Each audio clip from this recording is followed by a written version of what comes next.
Mhm. Welcome to Lovescopes for October 2025. What is Lovescopes? So, I do these because it is my gift and offering to the world to help us to bring back love and get ourselves aligned with concepts of love and community and togetherness. And I don't feel like we can do that constantly battling the same conversations over and over again that never lead us to love. So I like to use astrology to help us with focusing on ourselves so we can figure out how to add to the collective. So, I mean, honestly, when people say self-love comes first, in a way it does. Um, because it's hard to stick with and and continue to try to connect with people who self-sabotage and destroy. And we all have our flaws, but when you are, and by no means does this mean that you will only find love when you have yourself together, because that's not it. It's just that you'll respect love and um, acknowledge love better when you're working on yourself and not expecting other people to heal you. Although being in relationships can be healing.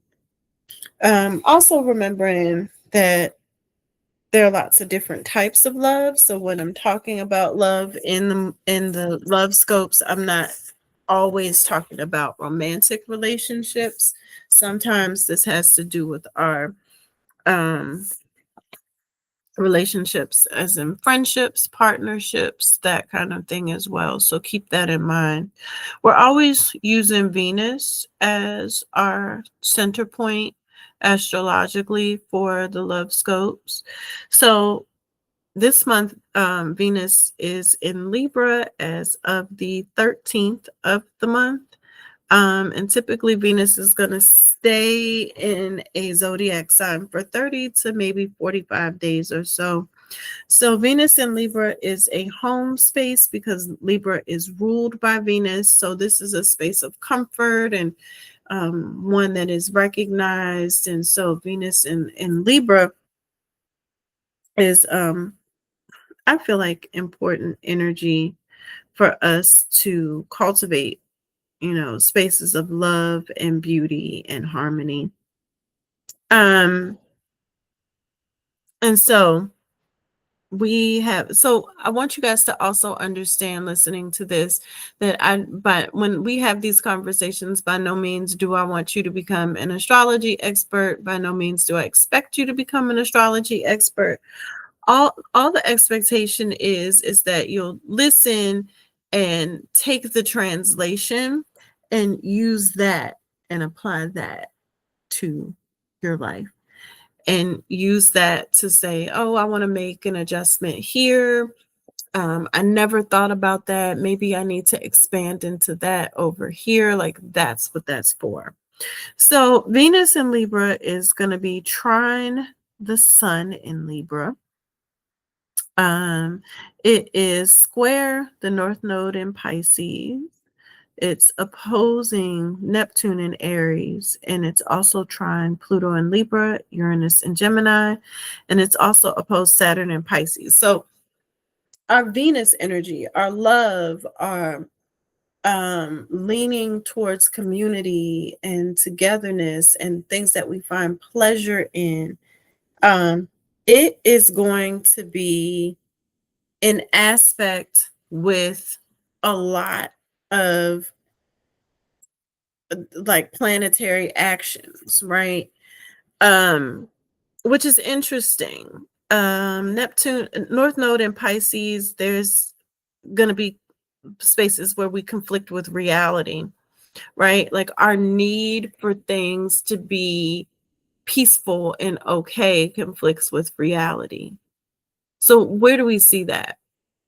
We see that in, especially in America here, we see that in the conversation that says that we can vote out a dictator, right?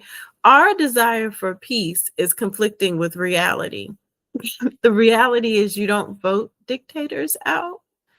This is an authoritarian regime. You don't just go to the polls and vote that away and expect it to walk away.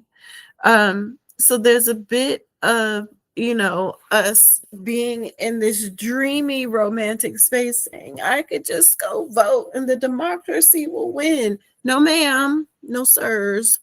It's not how that works.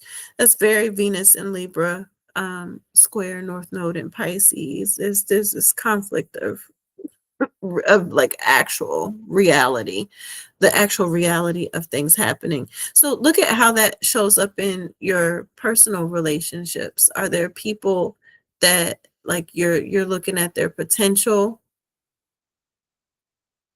You're paying attention to their potential and it's not aligning with the actual reality of things. That would be something to consider.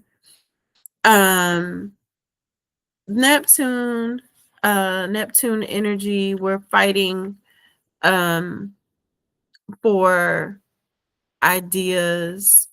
Um and we there's this space where there's this we're being very ideal about things in relationships, and not wanting to worry about how relationships have essentially broken down.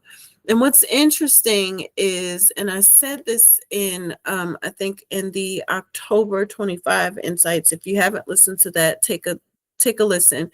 This insight is more in depth, but there's this space where like it's kind of this old school adage like, okay, that's me, and here's my cousin. Me and my cousin, let's say, and this is totally, just an example. But you and your cousin, and you guys have grown up together, and you guys fight all the time. You don't even really like each other, but you fight all the time. But then when you're in public, you're like, nobody better talk about my cousin. I can fight my cousin, but nobody else can talk about my cousin. That's very Venus and Libra opposed to Neptune and Pisces. It's just this very idealistic way of existing, um, that isn't like fully rational. It's very surface. So relationship wise, what does that look like? That looks like somebody wanting to covet you, but they're not doing anything themselves. So it's like, oh, they want to covet you, they want you in relationship only for their needs, because they're not actually giving you anything, or they're breadcrumbing you a bit here and there. But when it looks like you want to move around, you get restless, somebody else is paying attention, they're like, no, you can't play with my toy.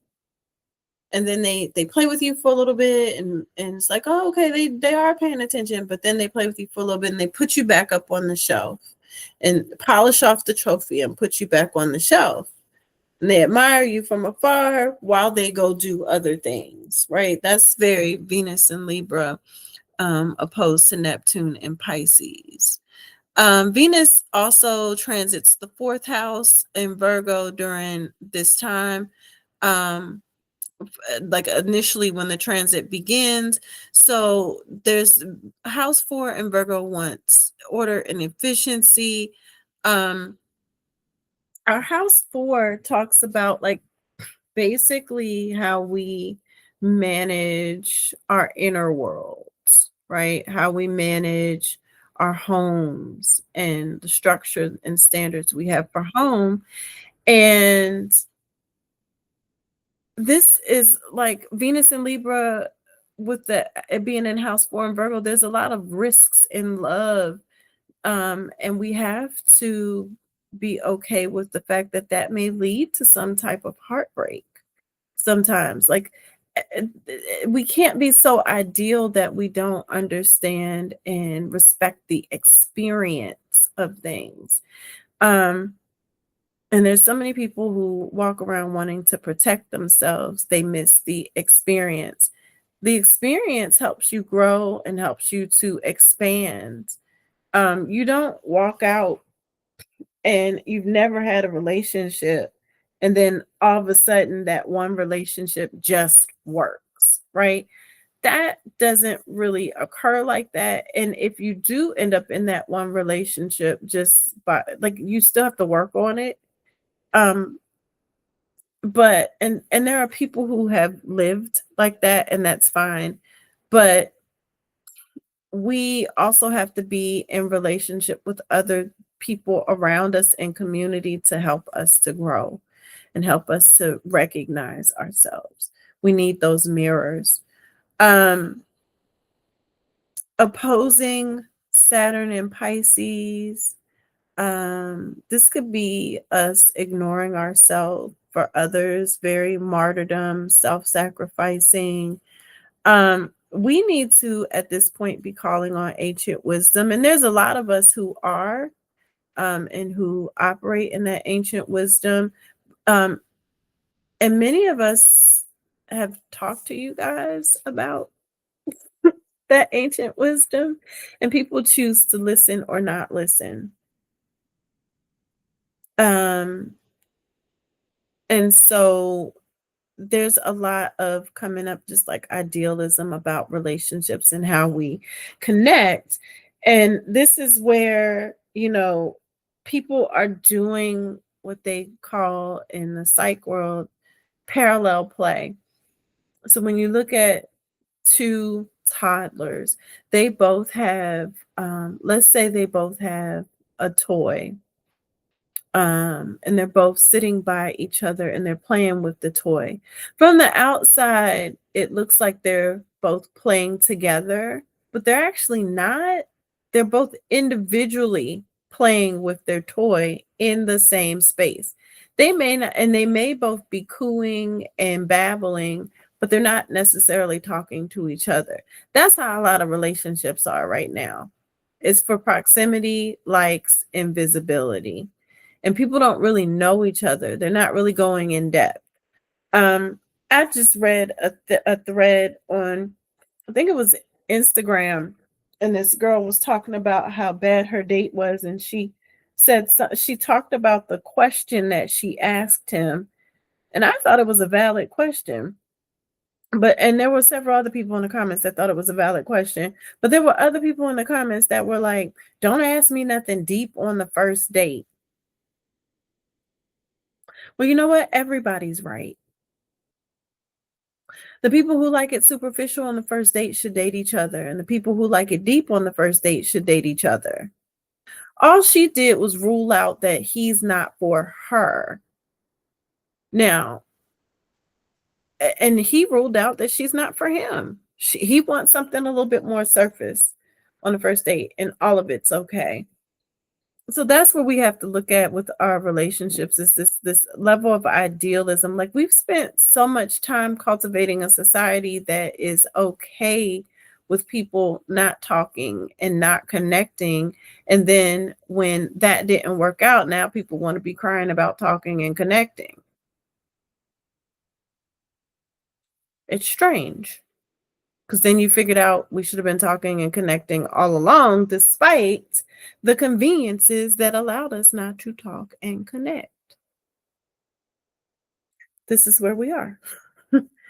um, we also need to remember too, as far as relationships, a lot of what is happening right now is like this essential, like, crumbling and disintegration of what was, so we can set new foundations for the next 15 to 20 years, because we can't move forward with this baggage, right? So this is, we're going to move forward like that. You can't help that, but we can't like take all this baggage with us. And so a lot of this stuff has to be broken down, like to the point where it's so dust. It's such a dust particle that you can't even really take it with you. And if you do take it with you a little bit, if that dust particle carries, it's like you can't build anything on it. A lot of this stuff, a lot of this structure has to become undone. Like we still operate off of slave narratives and Victorian narratives that were never congruent in the first place. So both of those narratives were skewed for white cisgendered men, specifically ones of Christian value and social status. Like all the rules that we operate on are designed for them to win, whether it be the slave narratives regarding relationships or Victorian era values regarding relationships. And we still operating in that. A lot of us are fighting that. That's where you hear the smash the patriarchy, but we've been trying to smash the patriarchy for eons, you know? And so this is the same thing I tell people when they come in therapy. Please don't think you're going to do one session and you're going to walk out and you're going to have all the enlightenment. You've had X amount of years of being yourself. That doesn't come undone in a 45-minute session. Because you have to be able to hear the ideas, recognize the ideas, acknowledge the ideas, accept the ideas. Like this is a process. And so where do we need to go in our relationships? I mean, there's definitely this leaning towards having this understanding that we need each other, but that can't be reactive and that can't be transactional. And that's how a lot of our relationships are reactive and transactional. And so there's a lot of clearing out of the things, of all the things. I want you to, pay attention to your Venus sign, start studying your Venus sign so you understand who you are in love and relationships. Venus is also on the shadow side. Venus can be our destruction. It can be like how far we'll go to get the thing that we want. And so Venus in Libra wants love and balance and harmony at any cost. And so it can also be a bit of a people pleaser. So we have to look at our tendencies to people please and, just kind of brush things off and not discuss things of depth that matter in light of discussing things that seem fun. We have to get to finally discussing things that'll help us progress. And when you have those discussions, have them with progressive people. Lovescopes is something that I drop every month, either on my Patreon page in my Patreon community, which is Patreon Love and Fairy Magic, FAERY. Or it's also on the Love blog, where you can get a paid membership to the Love blog, which is $5 a month. I'm leaning towards being in those communities way more than being on like Facebook and Instagram at this point. So I will be in both of those spaces. The links will be here in the post for you guys to be able to join. I am dropping Lovescopes and Moonscopes for free this month. It's typically something that is only featured on those two blogs. But I feel like there's a space where people need this information this month. So if you are tuned in and listening and this resonates with you, click the link to buy me a coffee or 2 or 3